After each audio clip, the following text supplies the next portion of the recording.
असेल? आदित्य सर, हं? मी नाही जगू शकत तुमच्याशिवाय. मला नाही माहिती, जाहिरातीच्या वेळी तुम्ही माझ्या गळ्यात मंगळसूत्र बांधल्यापासून आपण इथं येऊन नवरा बायकोचं नाटक करेपर्यंत तुम्ही माझ्या मनात घर करून बसलाय. आदित्य सर, तुमच्यावरचं प्रेम मला नाही विसरता येत. तुम्ही सांगा ना मला, मी काय करू? पारू, काय बोलतेस तू? आतापर्यंत मी माझ्या समजा भावना लपवत आले, पण आता नाही जमत. आदित्य सर, माझं स्वतःपेक्षा जास्त प्रेम तुमच्यावर आहे. मी नाही जगू शकत तुमच्याशिवाय. सर, तुम्ही हात म्हणून माझं आयुष्य आहे, नाहीतर माझं जगणं कठीण आहे. तुम्ही माझ्या आयुष्यात नसाल ना तर मी नाही जगू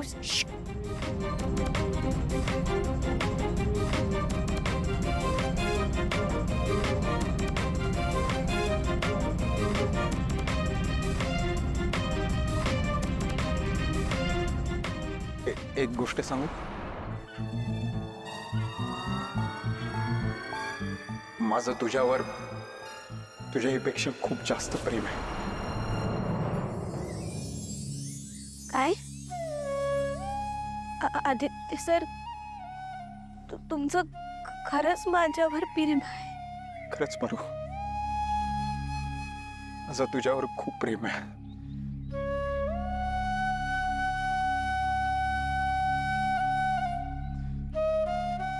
I love you.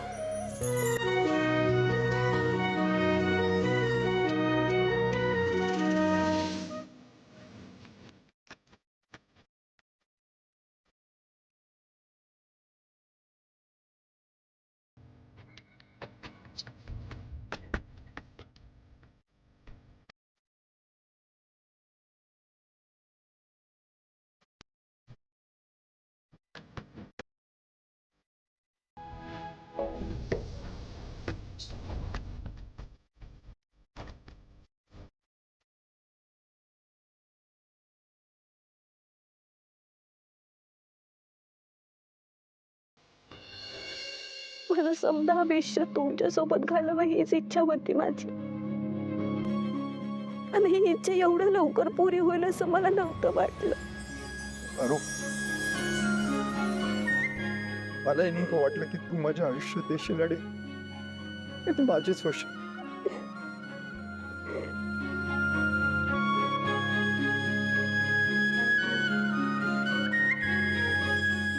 माझं नाव एकदा बिरमानं घ्या.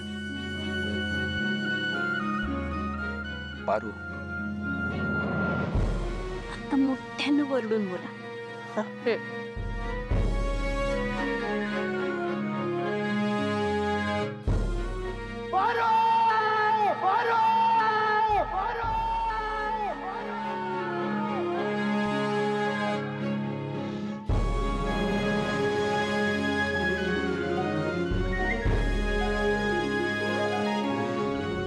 पारू, चल ना. हा? नको जास्त विचार करूस. प्रीतम आणि प्रिया कुठे आहेत? देवळात. चला चला आधी हो? चला.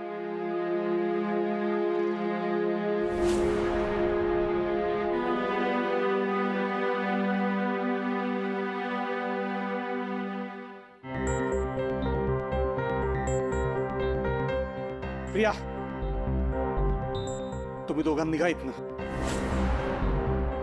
आबासाहेब बाहेर येत आहेत, माझं ऐका, लगेच निघा. प्रीतम सर, हे बघा, तुम्ही ऐका माझा.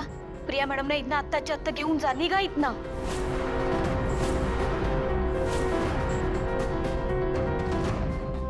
तुमची तयारी आहे प्रिया मॅडम?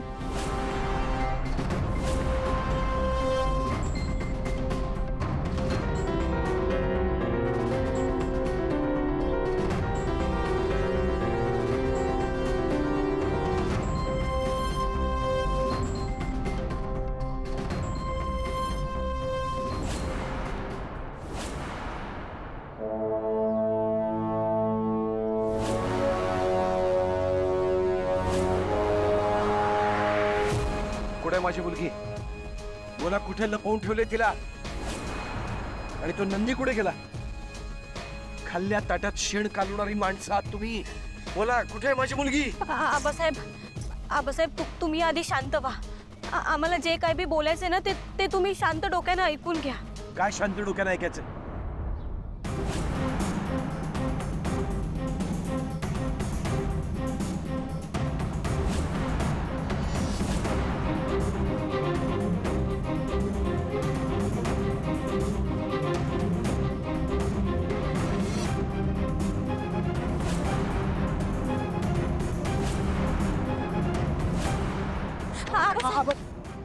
आबासाहेब थांब. मी आणलंय प्रियाला इथं. होय आबासाहेब, ऐका. आबासाहेब ऐकून घ्या, ऐकून घ्या आबासाहेब. मला माहिती आहे या लोकांनीच त्याला फिरवलं असणार.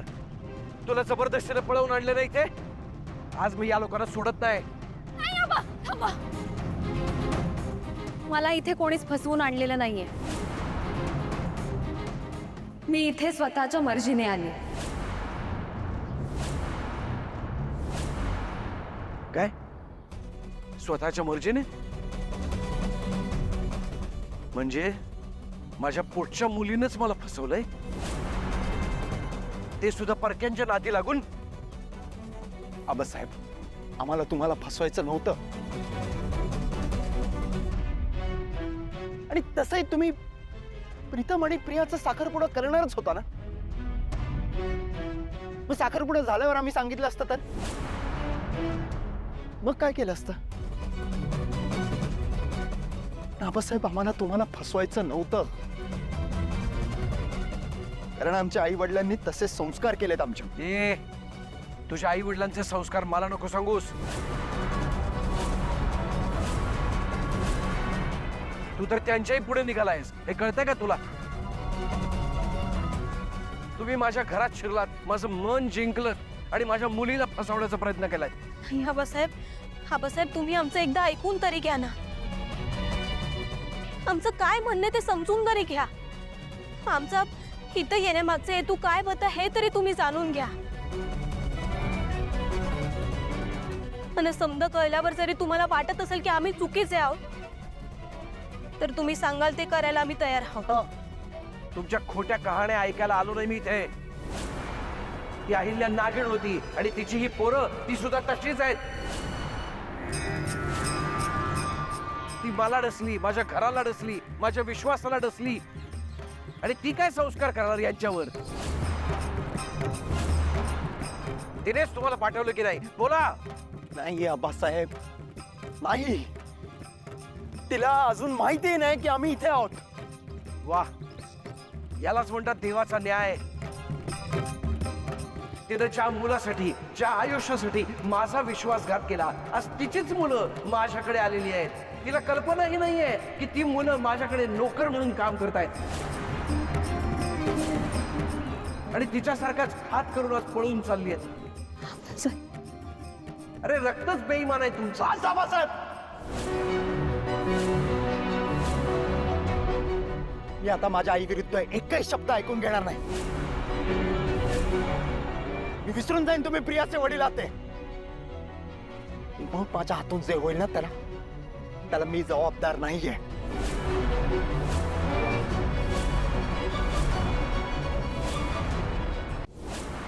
काय करणार आहेस तू? आबासाहेब, बोल ना, काय करणार आहेस? बोल ना, काय करणार आहेस? आहे हिंमत तुझ्यात? तू विश्वासघातकी आहेस आणि विश्वासघातकीच राहणार आहे. आणि तुझी आई सुद्धा तशीच होती. अरे बहीण बहीण म्हणून नाटक केलं तिनं. माझ्या सख्या बहिणीपेक्षा जास्त प्रेम केलं मी तिच्यावर, पण ती बेईमानच निघाली, विश्वासघातकी निघाली. आबासाहेब, तुमचा इतका जीव होता देवी आईंवर, तर मग सांगा ना, तुमच्यामध्ये ना त्यांच्यामध्ये असं काय घडलं की तुमचं नातं इतकं बिघडलं? का? यांच्या आईने सांगितलं नाही का तुम्हाला तिने काय केलं ते? मग आता अशाच मोकळ्या हाताने घरी जा आणि तिला जाब विचारा जसं मला विचारताय. विचारा ना तिला, 20 वर्षांपूर्वी तिच्या भावाशी ती कशी वागली होती विचारा.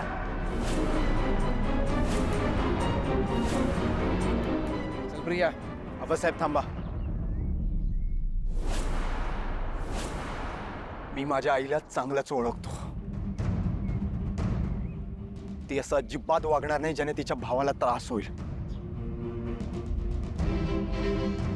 मी त्यांना देवी आई म्हणते. माझी लई श्रद्धा आहे त्यांच्यावर आणि मला खात्री आहे माझ्या देवी आई कधीच कुणाबरोबर सुद्धा वाईट करणार नाहीत, चुकीचं करणार नाहीत.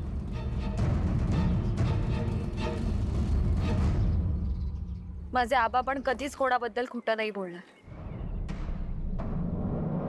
होय, चांगल्या माणसांचा चांगुलपणा लपून राहत नाही. आबासाहेब, तुमची बी एखादी बाजू असेल जी कुणालाच माहित नसेल. तुम्ही सांगा ना, काय झालं होतं तुमच्यामध्ये? काय घडलं होतं? तिच्या भावाच्या विश्वासाच्या थडग्यावर तिनं अख्खं साम्राज्य उभं केलंय किर्लोस्करांचं. आणि नियतीनं तोच न्याय तिला दिला. तिच्या पोटच्या पोराने तिचा विश्वासघात केलाय. याला कर्माचा खेळ म्हणतात. आत्ताच्या आत्ता माझ्या डोळ्यासमोरून चालते वा, नाहीतर. थांबा आबा. त्यांच्या आईची शिक्षा त्यांना देऊ नका. मी ओळखता अहिल्या देवींना. मी राहिलीये तिथे, मला माहितीये त्या कशा आहेत. त्यांनी तुम्हाला फसवलेलं नाहीये. प्रीतम सरांचं खरंच खूप प्रेम आहे माझ्यावर.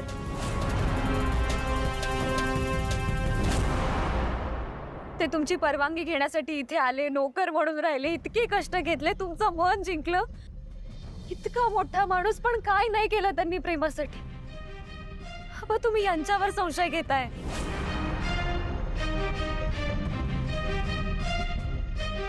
आबासाहेब, प्रिया मॅडमने आम्हाला सांगितलं होतं की तुम्हाला श्रीमंतीचा राग आहे. श्रीमंत माणसांचा तिरस्कार करता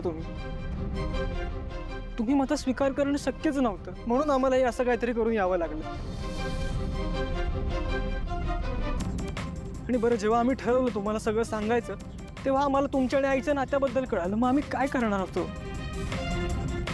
आबा, प्रीतम सर खरं बोलतायत.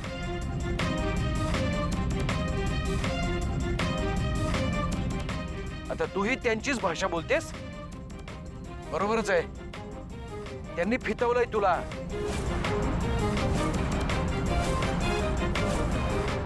विश्वासघातच केलायस माझा. मानच उंचवलेस ग माझी.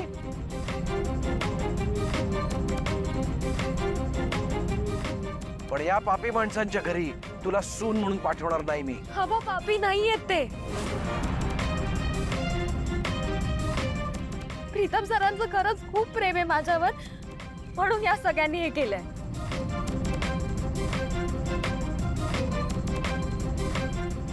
आबा, विश्वास ठेवा माझ्यावर. प्रीतम सरांना एवढं प्रेम करणारा नवरा मला कधीच नाही मिळणार. म्हणजे तोही ठरवलेलं दिसतंयस, निर्णय झालेला दिसतोय तुझा. बरोबर आहे, अहिल्याकडे राहिलेस ना. वाण नाही पण गुण लागला.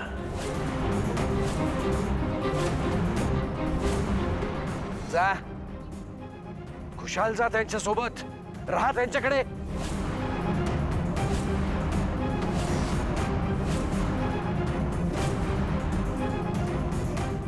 नाही आबा, मी नाही जाणार कुठेच. कारण माझं तितकं नशीब नाहीये. प्रीतम सरांसारखा प्रेम करणारा नवरा मला नाही मिळणार. आणि त्यांच्या इतकं सुखही मला कधी कोणी नाही देऊ शकणार. पण या सगळ्यापेक्षा महत्वाचं, या सगळ्यापेक्षा मौल्यवान माझ्यासाठी तुम्ही आहात आबा. मला तुम्हाला नाही सोडायचं. नवीन नाती जोडायला मी जुन्या नात्यांची नाळ नाही तोडणार.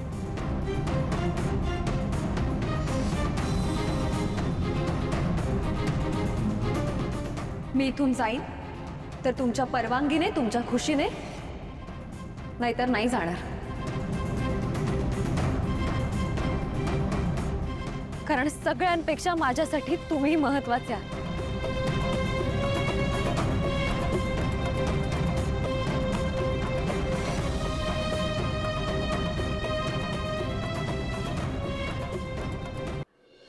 चल.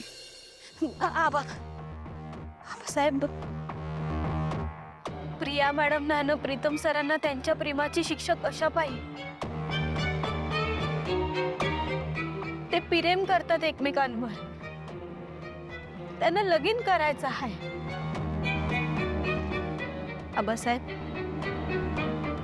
तुम्ही मला तुमची मुलगी मानता ना?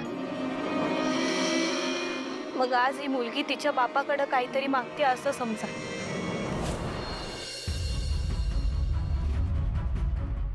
आबासाहेब, प्रिया मॅडमना न प्रीतम सरांना वेगळं नका करू. उद्या प्रीतम सरांचं लगीन आहे. तिकडं घराकडं समजे वाट बघतात आमची. आम्ही एकदा का इथनं गेलो ना की प्रीतम सरांचं लगीन होणारच आहे. मग कुणाला काय बी करता येणार नाही. आबासाहेब, माझी विनंती आहे तुम्हाला, तुमच्या परवानगीनं आम्हाला प्रिया मॅडमना आमच्या सोबत नेऊ द्या.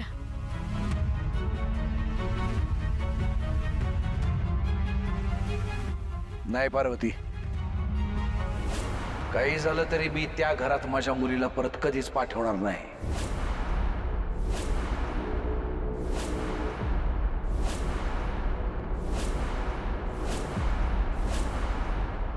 चल प्रिया. आबासाहेब,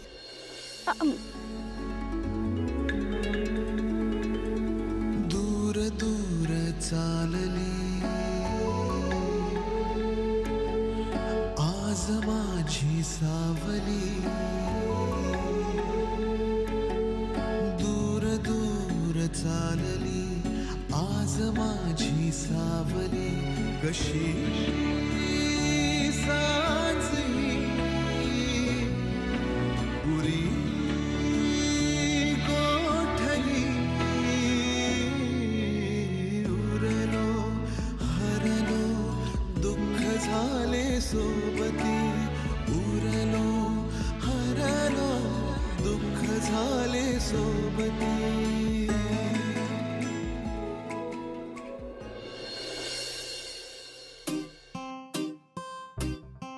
12 वाजले अजून प्रीतम आला नाही. दिशाच्या लग्नाचे पण असेच 12 वाजतात वाटतं. आदित्य, निघालात ना तुम्ही? हो, आम्ही निघालो. ठीक आहे.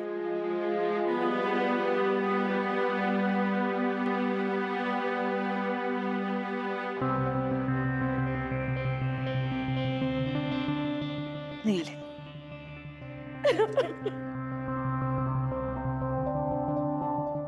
दिशा, अगं आहे मी. गप्प बसाव तुम्ही. तुमचं काय मध्येच ती प्रीतमसाठी रडतीये. दिशा, काय झालं? सासू, मग मला ना खूप काळजी वाटते. प्रीतम येईल ना वेळेत, होईल ना आमचं लग्न. येतील आणि वेळेत येतील. पण सासू, मग त्यांना थोडी सुद्धा काळजी नाहीये का? मला वाटलं होतं किर्लोस्करांचं लग्न म्हणजे एकदम थाटामाटात होणार. आय नो, माझ्या डॅडच्या अशा कंडिशनमुळे आपल्याला सगळं गडबडीत करावं लागतं. पण आय नीड प्रीतम सासू. मग त्याने खूप आधीपासून माझ्यासोबत असायला हवं होतं. ते येतही होते पण तिथेच थांबले. हे बघ, मी समजू शकते, पण बिझनेस पण तितकाच महत्वाचा आहे ना. आणि हे किर्लोस्कर एम्पायर असंच नाही उभं राहिलेलं. त्याच्या मागे कष्टांची मालिका आहे. आणि मी माझ्या मुलांना ओळखते. ते माझा शब्द खाली पडू देणार नाही. अहिल्यादेवी किर्लोस्करचा शब्द आहे हा.